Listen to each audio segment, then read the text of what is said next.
Do 9 ao 21, diz assim: Nicodemos respondeu e disse-lhe: Como pode ser isso? Jesus respondeu e disse-lhe: Tu és mestre de Israel e não sabes isto? Na verdade te digo que nós dizemos o que sabemos e testificamos o que vimos, e não aceitais o nosso testemunho. Se vos falei de coisas terrestres e não crestes, como crereis se vos falar das celestiais? Ora, ninguém subiu ao céu, senão o que desceu do céu, o Filho do Homem que está no céu. E como Moisés levantou a serpente no deserto, assim importa que o Filho do Homem seja levantado, para que todo aquele que nele crê não pereça, mas tenha a vida eterna. Porque Deus amou o mundo de tal maneira que deu o seu Filho unigênito, para que todo aquele que nele crê não pereça, mas tenha a vida eterna. Porque Deus enviou o seu Filho ao mundo, não para que condenasse o mundo, mas para que o mundo fosse salvo por ele. Quem crê nele não é condenado, mas quem não crê já está condenado, porquanto não crê no nome do unigênito Filho de Deus. E a condenação é esta, que a luz veio ao mundo, e os homens amaram mais as trevas do que a luz, porque as suas obras eram más. Porque todo aquele que faz o mal odeia a luz, e não vem para a luz, para que as suas obras não sejam reprovadas. Mas quem pratica a verdade vem para a luz, a fim de que as suas obras sejam manifestas, porque são feitas em Deus. Amém. Jesus está colocando duas coisas: cuidado com os mestres e cuidado com a resistência à palavra de Deus. Cuidado com a ignorância voluntária. Cuidado com a ignorância voluntária, que era isso que Nicodemos estava falando, a cegueira voluntária de resistir à palavra de Deus. E cuidado com os mestres que nós estamos ouvindo, porque os mestres que não conhecem, que resistem, que se tornam cegos, não podem ser nossos guias, nós não podemos ouvi-los.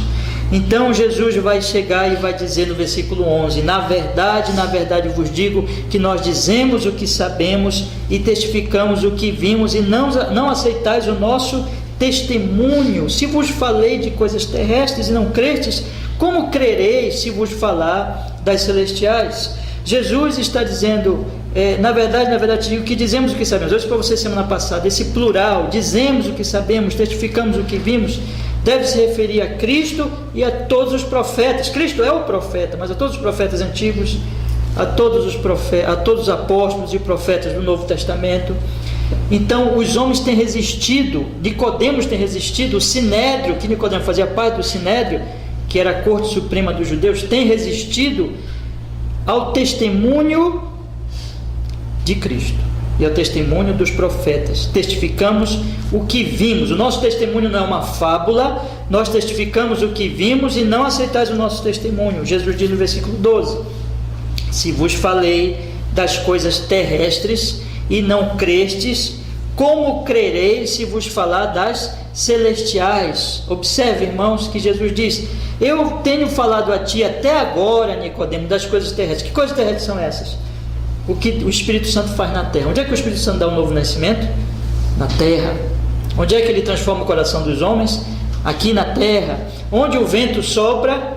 Aqui na terra. Então Jesus está dizendo: se eu falo de coisas que, apesar de que vem do alto, apesar de que vem de Deus, mas Deus opera aqui na terra, e vocês não creem, como vocês vão crer quando eu vos falar das celestiais? Aí ele fala no versículo 13. Esse é um dos versículos para mim mais maravilhosos de toda a Escritura, quando ele diz assim: Ora, ninguém subiu ao céu, senão o que desceu do céu, o Filho do Homem que está no céu. E Jesus diz assim: Nicodemos, tem coisas celestiais que eu vim revelar. Eu estou agora só falando das coisas aqui da terra, só falando das coisas que o Espírito Santo faz aqui nesse mundo, mas tem coisas que são de Deus, do secreto conselho de Deus, que vem da mente, do decreto e da determinação de Deus, e que eu vim aqui revelar, porque Deus quer que os homens conheçam. E eu sou o revelador. Eu vim do céu. Olha, observem, né? Ele diz: olha, ninguém subiu ao céu. É interessante, meus irmãos, o silêncio da Bíblia. Eu já disse aqui em conversa com vocês que os mortos na Bíblia nunca falam, né? Nunca a Bíblia proíbe buscar diálogo com os mortos. Até nós lemos um texto hoje de manhã, né? E aqueles que morreram e ressuscitaram, não se ouve o testemunho deles. Vocês já observaram isso na Bíblia? Por quê, meus irmãos? Porque nós temos na Bíblia, que se enfatiza o seguinte: nós temos uma testemunha das coisas celestiais, é o Verbo de Deus.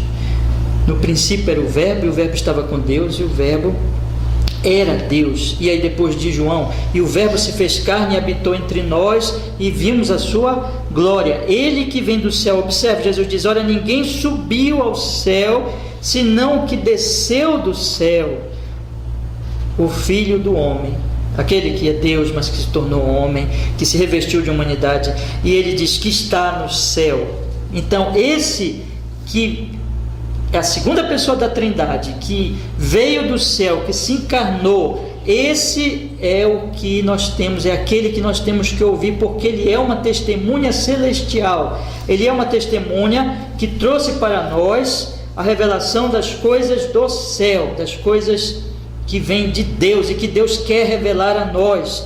Ninguém subiu ao céu senão o que desceu do céu. Quem é? O Filho do homem. E observe, ele diz assim, que está no céu. Ele está falando isso aqui na terra. Ele, conversando com Nicodemo, disse: ninguém subiu ao céu senão o que desceu do céu, o Filho do homem que está no céu. Ele, como Deus, continua no céu.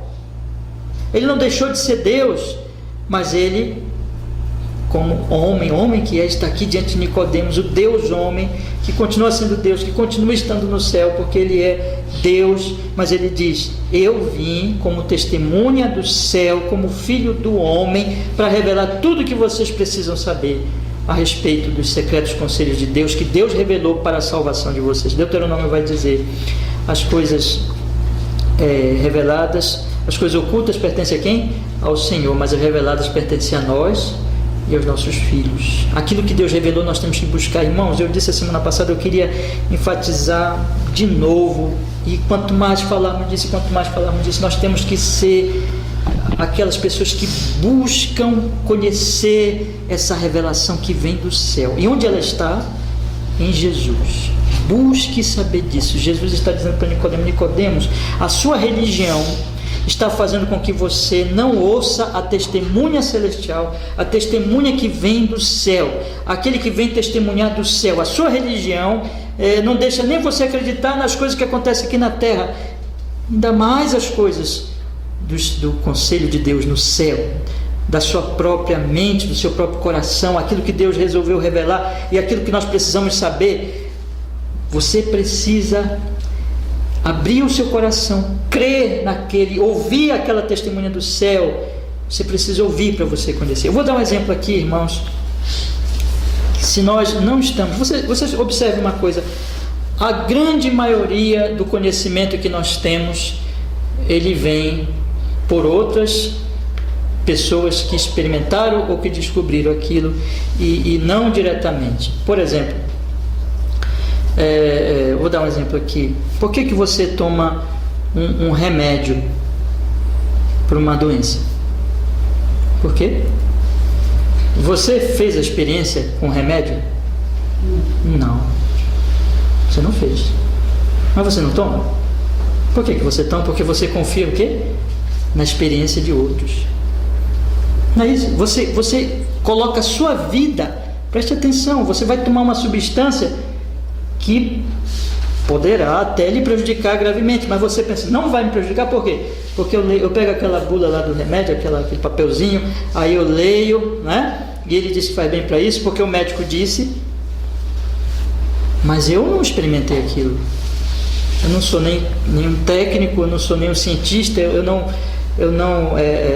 experimentei aquilo por mim, mas eu acredito no testemunho de outras pessoas que experimentaram, que estudaram, que testificaram, que escreveram e que disseram: isso aqui funciona.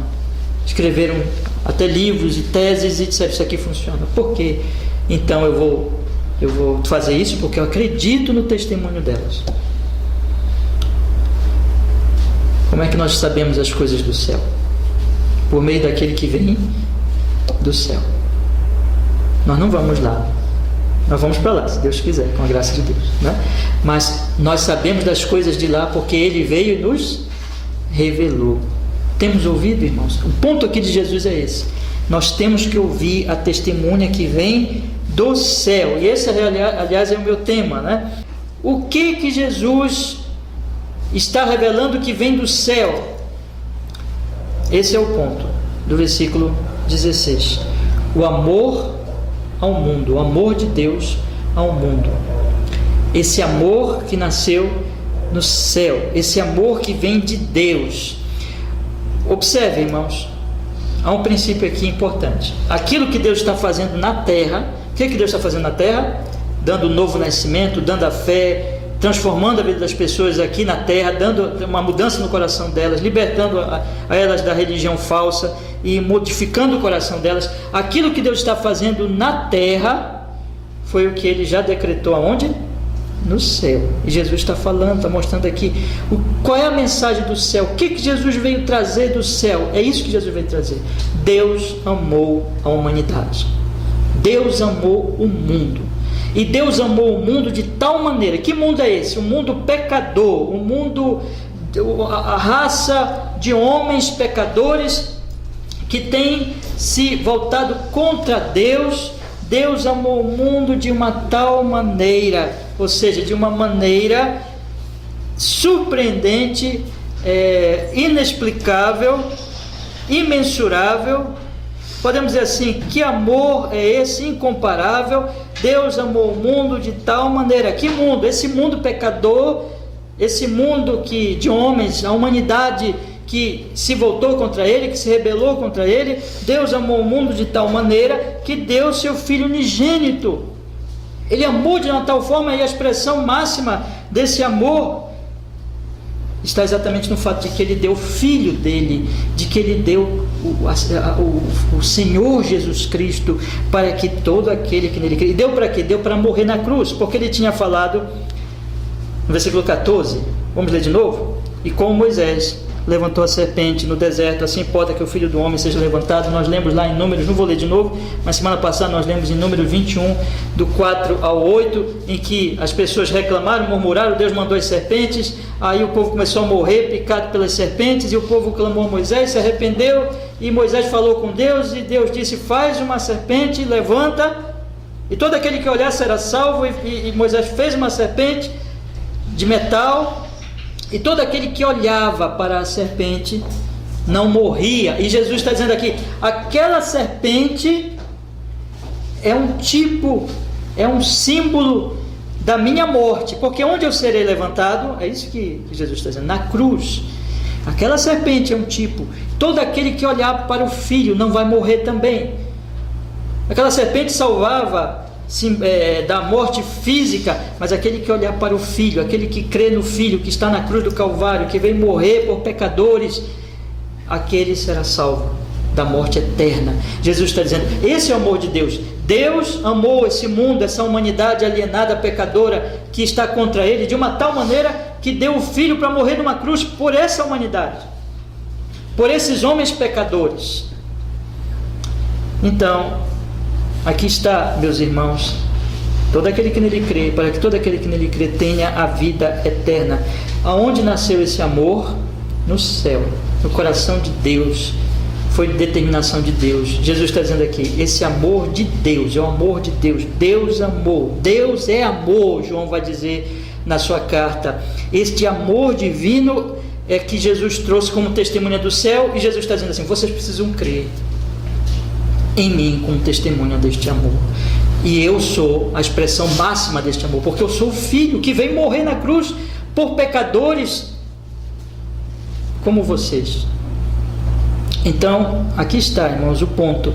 O Senhor Jesus Cristo está dizendo, esta é a revelação do céu, o amor de Deus por uma humanidade pecadora, um amor tão grande, de tal maneira, quer dizer que não se pode explicar com palavras, e apenas se diz assim, de tal maneira. De que maneira é essa? Deu o Filho para morrer por pecadores.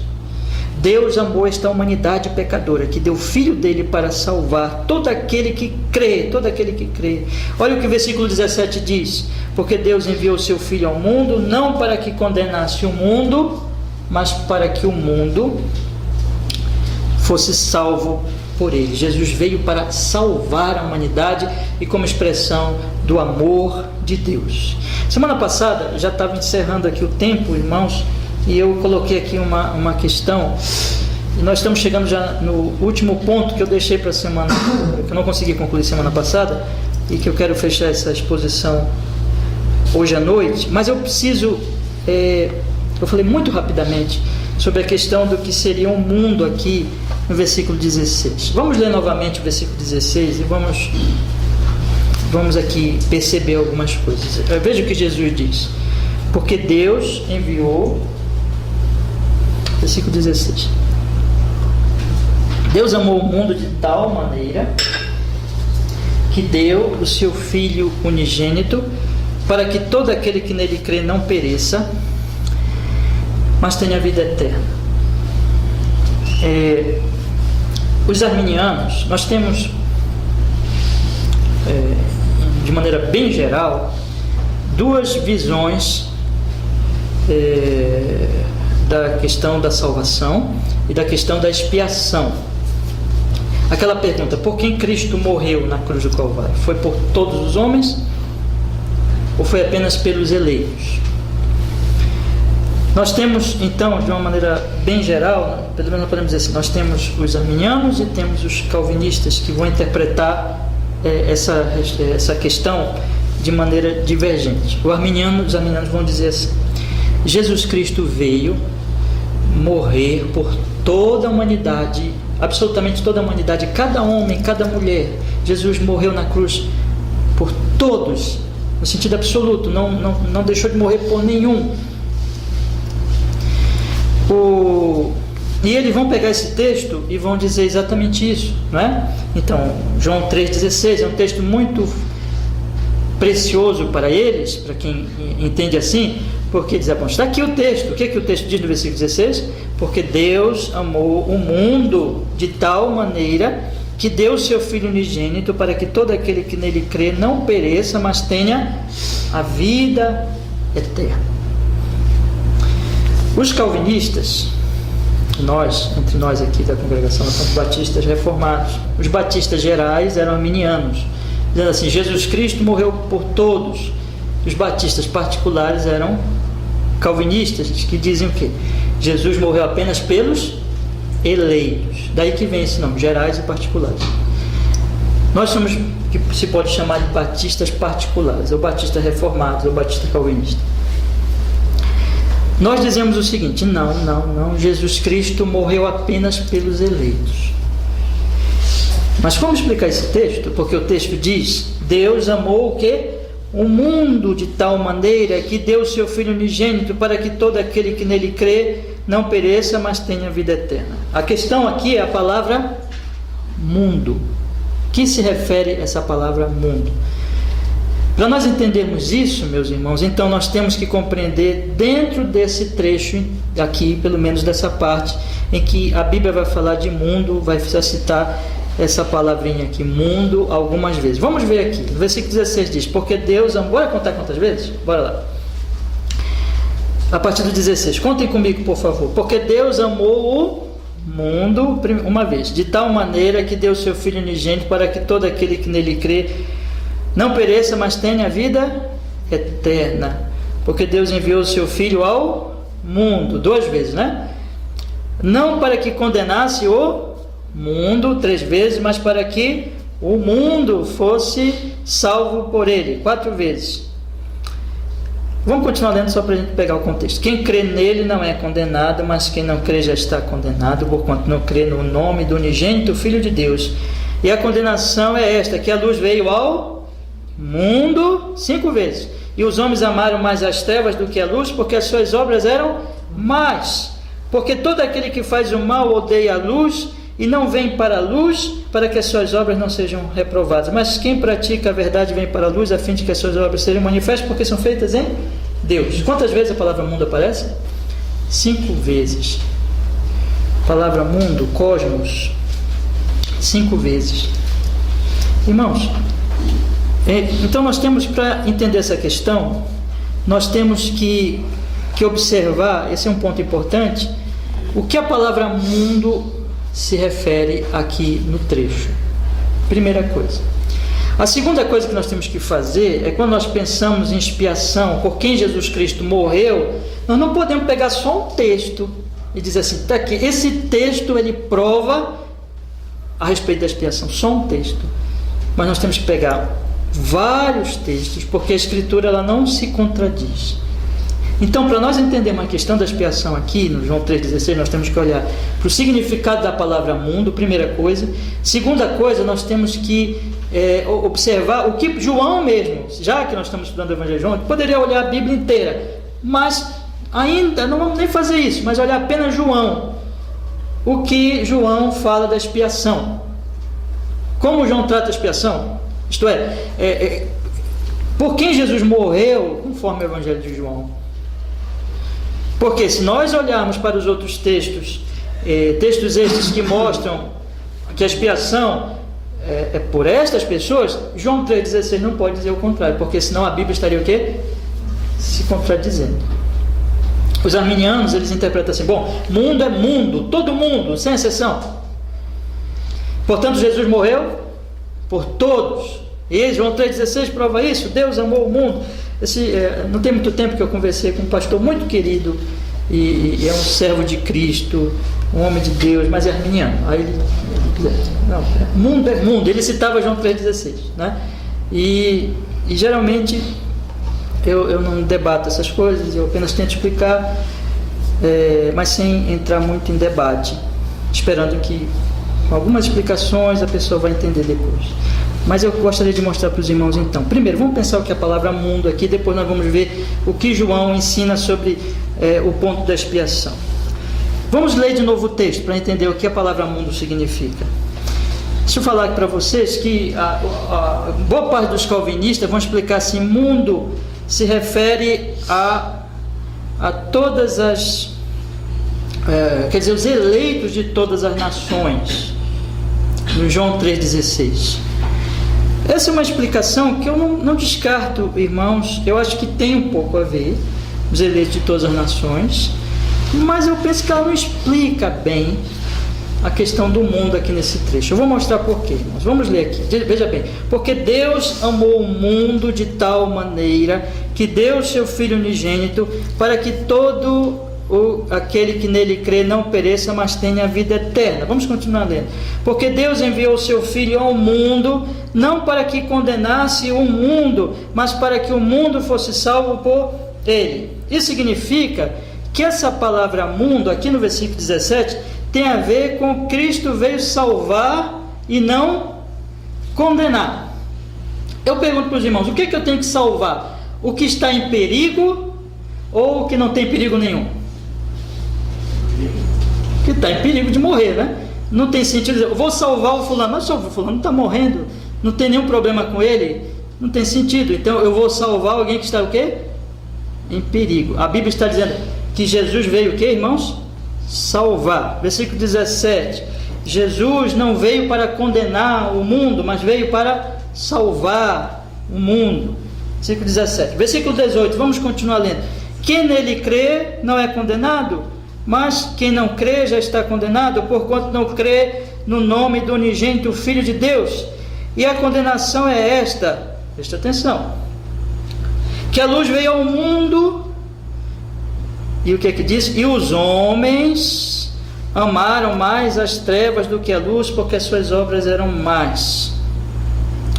Jesus, então, mundo, segundo o versículo 17, mundo se refere a gente condenada, porque precisa ser o quê?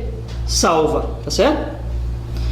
E segundo o versículo 19, mundo se refere, isso aqui só para reforçar, já disse no versículo 17, mas no versículo 19 fica mais claro, que o mundo se refere a homens, a humanidade. Observe, a luz veio ao mundo e os homens amaram mais as trevas do que a luz, porque as suas obras eram más. Mas vamos continuar lendo o texto, que vai mostrar o seguinte: Cristo veio e se revelou a uma humanidade que está em trevas, fica bem evidente aqui, condenada, segundo o versículo 17, não é? E o que aconteceu?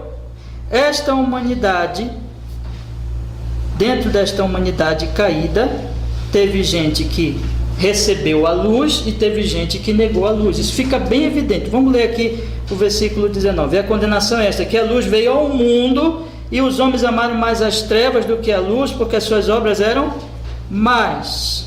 Porque todo aquele que faz o mal odeia a luz e não vem para a luz, para que as suas obras não sejam reprovadas. Mas quem pratica a verdade vem para a luz, a fim de que as suas obras sejam manifestas, porque são feitas em Deus.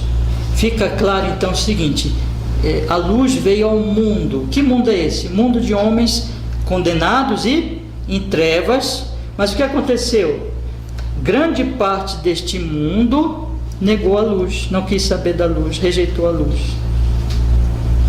Conclusão, irmãos. O texto inteiro aponta mundo no sentido que de uma humanidade precisa ser salva porque é pecadora e que está em quê? Em trevas. Mundo nesse trecho, desde o versículo 16 até o versículo 21, em resumo, significa a humanidade alienada de Deus, afastada de Deus, pecadora, condenada, merecedora da condenação e que precisa ser salva e que precisa de luz. E é por isso que no versículo 17 diz assim: porque Deus enviou o seu Filho ao mundo para que não condenasse o mundo, mas para que o mundo fosse salvo por ele. A palavra de Deus aqui então está se referindo ao mundo de homens pecadores. Certo expositor, ele vai colocar assim em João 3,16. Agora vamos olhar para João 3,16, e por todo esse trecho aqui não se está em vista muito a extensão da expiação, mas a intensidade do amor. Um certo bom expositor reformado coloca assim, e eu achei muito interessante a exposição dele, muito boa, que ele pegou bem isso aqui, que muitos expositores reformados, naquela ênfase de querer defender a expiação limitada, acabaram dando um sentido para o mundo no versículo 16, que não é tão daquele versículo. Porque a questão aqui, o que eu quero dizer é isso, irmãos, a questão do versículo 16 e de todo esse trecho mundo é isso, é a humanidade caída, é a humanidade pecadora, é a humanidade em trevas, é a humanidade condenada, é a humanidade perdida, é a humanidade que não podia fazer nada, e Deus amou esta humanidade. Deus veio para salvar, Deus enviou o seu Filho, amou esta humanidade caída e mandou o Filho para salvar. Não quer dizer 100%. Agora esse ponto que eu vou tratar, meus irmãos, esse expositor coloca aqui no versículo 16, está em vista muito mais a questão da intensidade do amor do que a extensão da expiação. Porque no versículo 16 diz assim, observe, irmãos, porque Deus amou o mundo de tal maneira que deu o seu Filho unigênito para que todo aquele que nele crê não pereça, mas tenha vida eterna. Você percebe aqui que a ênfase é o quê? É na intensidade do amor de quem? De Deus. Você não percebe isso? Deus amou o mundo. Que mundo é esse? Ele vai dizer depois, o mundo em trevas, o mundo pecador, o mundo alienado, o mundo que está contrário a ele. Mas Deus amou uma humanidade assim, que o odeia, que o aborrece, que o traiu em Adão, que se voltou contra ele, que virou as costas e que desejou a morte de Deus. E aqui está a intensidade do amor de Deus, é que Deus ama esta humanidade e Deus dá o próprio Filho dele para que essa humanidade para que essa humanidade tenha salvação. Esse é o ponto. Aqui está em vista a ênfase de João 3,16, a intensidade do amor de Deus. Por isso que quando nós pregamos João 3,16, e nenhum expositor e nenhum pregador bíblico foge disso, ele vai enfatizar o amor de Deus. É isso que o texto está dizendo, porque Deus amou o mundo de tal maneira que deu seu Filho unigênito, para que todo aquele que nele crê não pereça, mas tenha vida eterna. Aqui não se enfatiza tanto a extensão da expiação. Esse mundo aqui não está em vista, meus irmãos, de olhar tanto para a questão de que Cristo morreu por todos, por cada um, individualmente, sem exceção, mas a ênfase do texto é: Deus amou intensamente uma humanidade caída, pecadora. Esse é o ponto. Então, eu queria defender, irmãos, pelo contexto, que aqui fica evidente que Cristo veio uma humanidade pecadora em trevas, que estava alienada, não tinha esperança, e ele veio para a salvação da humanidade. Não quer dizer de toda a humanidade, e nem o arminiano defende isso, né? Porque o próprio João 3,16 vai começar o quê? A mostrar que isso não significa que efetivamente todos serão salvos. Note que João 3,16, vamos continuar lendo o texto, observe, diz assim: porque Deus amou o mundo de tal maneira que deu o seu Filho unigênito, para que todo aquele que nele, o que, irmãos? Crê, não pereça, mas tenha a vida eterna. Significa o quê? Que aqui fecha nos crentes, que não vão ser todos salvos, e nem os arminianos defendem isso, né? Eles vão dizer: não, Jesus morreu por todos, mas apenas os crentes. Mas o texto está mostrando, serão salvos. O texto está mostrando aqui que no final das contas apenas os crentes serão salvos, e que vai ter gente que não vai crer. Lá depois, mais adiante, ele vai dizer: a luz veio, mas os homens amaram mais as trevas do que a luz. Existirão pessoas que não vão crer. Então, irmãos, o próprio texto claramente, e nem os arminianos negam isso, vai rejeitar a ideia de uma salvação universal, de que todo mundo vai ser salvo. Não, ninguém defenderia uma coisa dessa. Mas eu queria ler mais na frente um pouquinho, aqui no capítulo 1, vamos ler aqui no capítulo 1, em que diz assim, versículo 8, capítulo 1, verso 8, que diz assim: não era ele a luz, mas para que testificasse da luz. Ali estava a luz verdadeira que ilumina todo homem que vem ao mundo. Estava no mundo, o mundo foi feito por ele, e o mundo não o conheceu. Veio para o que era seu, e os seus não o receberam. Mas a todos quantos o receberam, deu-lhes o poder de serem feitos filhos de Deus, aos que creem no seu nome. O mesmo sentido de mundo aqui é o sentido de mundo lá, meus irmãos. A humanidade em pecado estava no mundo. Ele veio na humanidade, ele habitou na humanidade. Diz o texto: o mundo foi feito por ele, ou seja, a humanidade foi criada por ele, mas o mundo não o conheceu. Aí ele fala de particulariza nos judeus, que eram os seus, veio para o que era seu. Mas o sentido do versículo aqui 10 versículo 10, 9 e 10 do primeiro capítulo, irmãos, é exatamente esse: mundo no sentido da humanidade pecadora. Ele veio ao mundo, ele veio a esta humanidade. É o mesmo sentido do João 3,16 e de todo esse trecho. A humanidade em pecado, a humanidade alienada. Jesus Cristo veio para morrer na cruz do Calvário. Deus amou essa humanidade, que deu o Filho para salvar toda a humanidade. O próprio João 3,16 diz: não, mas quem? Os crentes. E aqui que nós vamos entrar então na questão da extensão da expiação. Mundo, eu não sei se ficou claro, eu espero que sim, mas depois os irmãos podem me perguntar, para explicar melhor, uma conversa pessoal. Mas mundo aqui, o que eu estou defendendo é o seguinte: significa a humanidade caída, alienada de Deus, e que Deus amou a humanidade e que Cristo Jesus veio para salvar. Mas agora vamos pensar na extensão. Isso significa que Jesus Cristo morreu sem exceção por todos, sem exceção? Não pode ser, irmãos, não pode ser. O versículo 16 não pode estar dizendo isso de maneira nenhuma, porque João vai dizer diferente em outras partes. Eu já li com vocês semana passada, mas eu queria ler só para a gente repassar novamente para reforçarmos isso. Vamos ler alguns trechos aqui. Primeiro, o próprio versículo 36, que está mais adiante lá. O versículo 36. A grande questão é, será que Deus amou salvificamente? Vou colocar de outra maneira, né? Será que Deus amou salvificamente a todos os homens, sem exceção, e que, portanto, veio salvar a todos os homens, sem exceção? Não é isso que João 3,16 está dizendo. O próprio versículo 36 vai dizer assim, vamos ler. Aquele que crê no Filho tem a vida eterna, mas aquele que não crê no Filho não verá a vida, mas a ira de Deus sobre ele o quê? Permanece. Então nós temos aqui que Deus ama, mas Deus também está o quê? Irado. Não é? Se Deus está irado,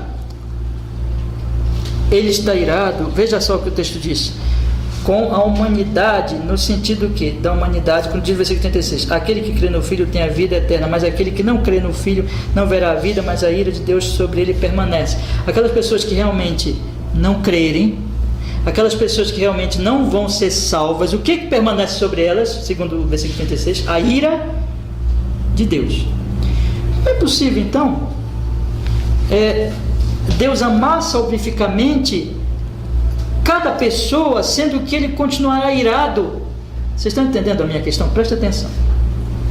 Como é possível Deus amar salvificamente? Como é possível que o versículo 16 esteja dizendo que Deus ama salvificamente a todos, sem exceção, e que, portanto, Jesus Cristo veio morrer na cruz por todos, sem exceção? Se o texto do versículo 36 diz que aqueles que não creem, a ira de quem? A ira de quem?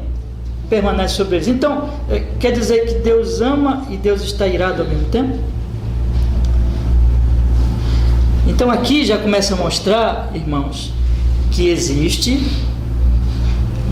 o 16 está falando da intensidade do amor de Deus, e é isso que eu estou querendo enfatizar, por uma humanidade caída, mas isso não quer dizer, não pode querer dizer, pelo próprio versículo 36, que Deus ama salvificamente a todos os homens, sem exceção, porque se isso fosse verdade, todos deveriam ser o quê? Salvos. Mas o 36 diz que vai ter um grupo que Deus vai permanecer com eles o quê? Irado. Então Deus ama uns, e quanto a outros, a ira dele o quê? Permanece.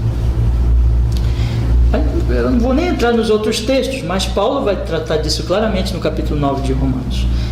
E vai dizer o que Deus ama uns e não ama outros. Salvificamente. Há um amor de Deus geral por todas as suas criaturas, por toda a humanidade. Isso aqui é um amor no sentido da providência, do cuidado de Deus, que Jesus vai falar desse amor, que Ele ama até os inimigos e tudo. É um amor providencial, vamos dizer assim. Mas o amor redentivo, o amor salvífico, é por um povo específico. Irmãos, toda a Bíblia vai mostrar isso. A Bíblia, desde o Antigo Testamento. Vou falar do caso mais conhecido. Deus amou Israel salvificamente, no sentido de que Deus salvou aquela nação do Egito. Mas Deus derramou quantas pragas sobre o Egito? 10 pragas. Aquilo ali é a manifestação que da ira de Deus. Deus salva um povo e Deus derrama a sua ira sobre outro povo. Deus ama no sentido ali tipológico, porque nós sabemos também que nem todos ali eram realmente salvos, mas no sentido tipológico, apontando para a redenção que viria. Deus salva Israel e condena a Faraó e aos egípcios com 10 pragas. Aí nós vamos estudar toda a história de Israel no Antigo Testamento. Deus tem uma aliança com Israel, mas não com os gentios. Quantas vezes nós já lemos nos Salmos, os próprios salmistas dizendo, e os salmos, por exemplo, imprecatórios, são aqueles salmos de condenação contra os gentios, contra aqueles que não são da aliança, contra aqueles que não pertencem à aliança. E há salmos que pedem inclusive a condenação, que pedem a maldição, que pedem a ira de Deus contra esses povos. Há salmos assim, que são muito fortes nesse sentido. Mas quando você chega no Novo Testamento, é a mesma coisa, irmãos. O amor de Deus é eletivo, é específico por um povo. E a grande ilustração também do Antigo Testamento e do Novo Testamento é a questão do esposo e da esposa. Deus ama a sua igreja. A igreja é a sua o quê? Esposa. É possível um homem amar 2, 3, 4, 5 mulheres? Não. Bom, tem homens que têm 2, 3, 4, 5 mulheres, mas isso não é amor. Isso é poligamia, bigamia, aberração, distorção do casamento bíblico. O casamento bíblico é monogâmico, isso quer dizer, um homem ama uma mulher, e a Bíblia inteira vai ensinar isso. E a palavra de Deus, ela vai mostrar o seguinte: Cristo amou a sua igreja. Paulo vai dizer em Efésios 5, já li tantas vezes, que os maridos devem amar a sua esposa como Cristo amou a igreja e deu a vida por ela. Específico. Mas aqui no 36 deixa claro: há os amados, há os que a ira vai permanecer sobre eles. Quem são? Os que não creem. Então João 3,16 não pode querer dizer que Deus ama sem exceção a todos os homens salvificamente. Se Ele amar todos os homens salvificamente, todo mundo vai ser salvo, porque o amor de Deus não vai se perder, irmãos. Mas vamos olhar outros textos aqui. Capítulo 6, versículo 36. Mas já vos disse que também vós me vistes e contudo não crestes. Tudo que o Pai me dá virá a mim, e o que vem a mim de maneira nenhuma o lançarei fora. Olha o que ele diz no versículo 38. Porque eu desci do céu, ele é testemunha do céu. Ele está falando aqui mais um testemunho do céu. Olha só, o que ele está falando? Que foi o plano de Deus para ele desde o céu. Porque eu desci do céu não para fazer a minha vontade, mas para fazer mais a vontade daquele que me enviou. Qual é a vontade dele? Observe. E a vontade do Pai que me enviou é esta: que nenhum de todos aqueles que me deu eu perca, mas que o ressuscite no último dia. Aí ele fala no versículo 40: porquanto a vontade daquele que me enviou é esta, que todo aquele que vê o Filho e nele crê tenha a vida eterna, e eu ressuscitarei no último dia. Esses são os crentes. Inclusive João 3,16. Vamos lembrar de João 3,16? Porque Deus amou o mundo de tal maneira que deu o seu Filho unigênito, para que todo aquele que nele crê não pereça, mas tenha a vida eterna. Olha o versículo 40. Porquanto a vontade daquele que me enviou é esta, que todo aquele que vê o Filho e crê nele tenha a vida eterna. Essa é a vontade do Pai, que enviou o Filho para isso. Quem são essas pessoas? O versículo 39 responde. Olha o versículo 39. A vontade do Pai que me enviou é esta, que nenhum de todos aqueles que me deu eu perca, mas que o ressuscite no último dia. Quem são então os que vão crer? Os que o Pai deu para o Filho. Jesus, então, veio salvar estes. Jesus está dizendo: é a vontade dele que nenhum desses eu perca, mas que eu ressuscite no último dia. Então João 3,16 não pode querer dizer que esse amor lá é um amor a toda a humanidade em geral, porque aquele amor salvífico tem que se referir a um grupo específico. Capítulo 10, no versículo 11.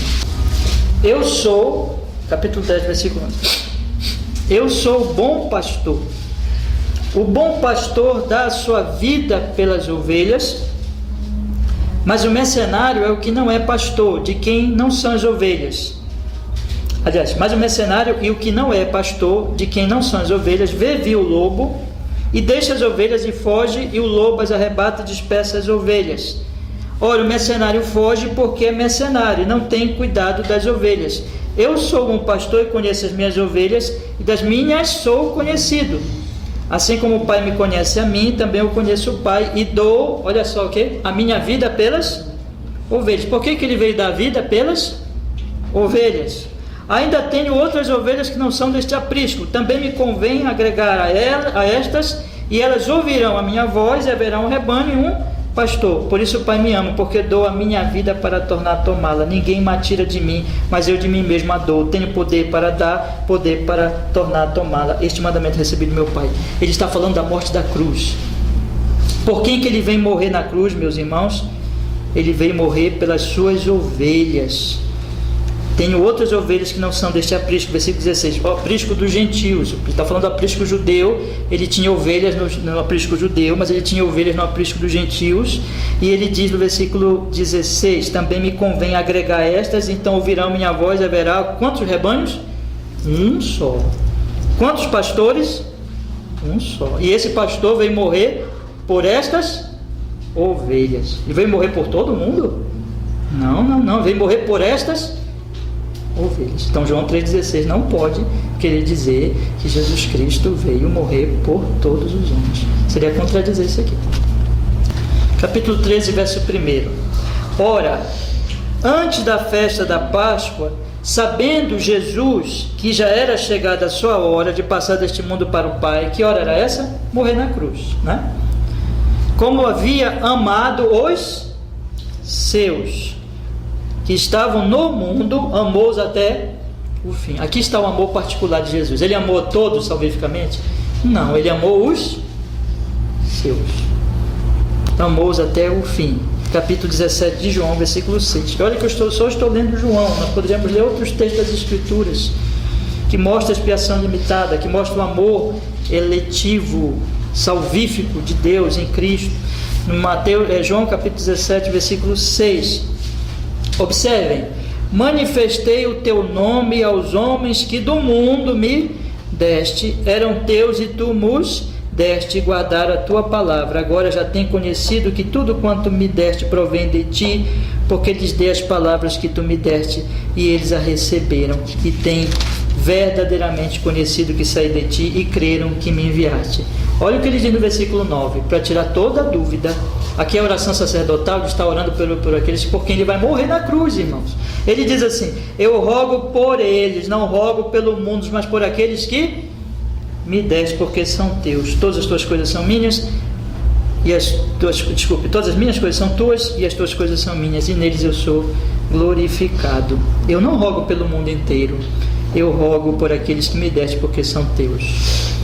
Jesus não orou por toda a humanidade sem exceção, ele orou por aqueles que o Pai deu a ele, e ele morreu naquela cruz por aqueles que o Pai deu a ele. Então João 3,16 não pode querer dizer tantos textos, e nós poderíamos olhar para vários e vários textos na Bíblia, de maneira que o arminiano pega esse texto assim: olha, está aqui a prova da expiação geral, ilimitada, e nós dizemos: mas há textos e textos e textos e textos que falam do amor eletivo, da morte de Cristo na cruz pelo seu povo, do amor de Deus de Cristo por sua noiva eleita, do amor eletivo específico de Deus por um grupo que nós não sabemos quem é incontável, que lá no Apocalipse é um número incontável, nós não sabemos quem são, mas que está no decreto de Deus, e que ele amou, e que Jesus veio morrer por ele na cruz, por esse povo na cruz, que Jesus orou por eles. Então João 3,16 não pode querer dizer, porque senão vai ter uma contradição de um texto, de um versículo, contra toda a evidência do próprio João e da Escritura inteira do amor eletivo de Deus. Então, com a interpretação correta de João 3,16, eu vou ficar por aqui. Semana que vem nós vamos ter uma terceira mensagem ainda, irmãos, nesse trecho, encerrando então a última parte dele, que eu ainda vou ficar devendo para vocês. Vamos voltar para João 3,16, que diz assim: porque Deus amou o mundo de tal maneira que deu o seu Filho unigênito, para que todo aquele que nele crê não pereça, mas tenha vida eterna. O mundo aqui é humanidade caída, pecadora, alienada de Deus. Deus amou uma humanidade assim. Aqui está se enfatizando a intensidade do amor de um Deus santíssimo por traidores, por uma humanidade traidora, e um amor tão grande que ele deu Filho por esta humanidade. Mas isso não significa que Deus amou todos sem exceção salvificamente. Não significa que Jesus Cristo morreu na cruz sem exceção por todos. O que significa que é isso que está se enfatizando no texto: a intensidade do amor de Deus em Cristo por uma humanidade caída, pecadora, em trevas, que precisa da salvação. Qual é a lição para nós, meus queridos irmãos? A lição para nós é o seguinte: Jesus é a testemunha que vem do céu, e ele está revelando para nós nesse texto que Deus é amor, e que Deus ama tanto, que ama pecadores como eu e você, O que nós devemos fazer, segundo o texto? Crer. Deus amou o mundo de tal maneira que deu o seu Filho unigênito para que todo aquele que nele o quê? Creia. Não fique perguntando, eu sou eleito ou não. Isso aí é pergunta posterior, mas a ênfase é o quê? Creia. Se você crê, é porque você é eleito. Mas a questão é, creia em Jesus, arrependa dos seus pecados, olhe para Cristo, como ele diz, e como, versículo 14, como Moisés levantou a serpente no deserto, assim importa que o Filho do Homem seja levantado, para que todo aquele que nele crê não pereça, mas tenha vida eterna. Você quer ser salvo, você quer ter vida eterna, olhe para a cruz, não confie na sua justiça, não confie nas suas obras, olhe para a cruz, confie só em Jesus, e você será o quê? Justificado pelo sangue do Cordeiro de Deus, segundo João Batista já tinha dito, que tira o pecado do mundo. Confie nele. Deus é amor. Deus é amor. Se você for a Ele, crendo em Jesus, você vai experimentar este amor de Deus por você, perdoador, justificador, salvador. E vai significar, fechando, que você é um eleito. Mas a grande questão, a mais importante nesse ponto, não é você pensar ser eleito ou não. É a grande questão, em primeiro lugar, antes de tudo, depois você pensa na eleição, mas antes de tudo, creia em Jesus e arrependa dos seus pecados. Irmãos, semana que vem eu vou ficar devendo para vocês do versículo 17 ao 21. Esse é um grande trecho que eu vou ter que me deter mesmo para a gente falar, dentro de toda a exposição que já fizemos, do versículo 17 ao 21, sobre ouvir o testemunho que vem do céu. Tem uns que vão ouvir, tem outros que não vão ouvir. E nós vamos falar disso semana que vem, com a graça de Deus.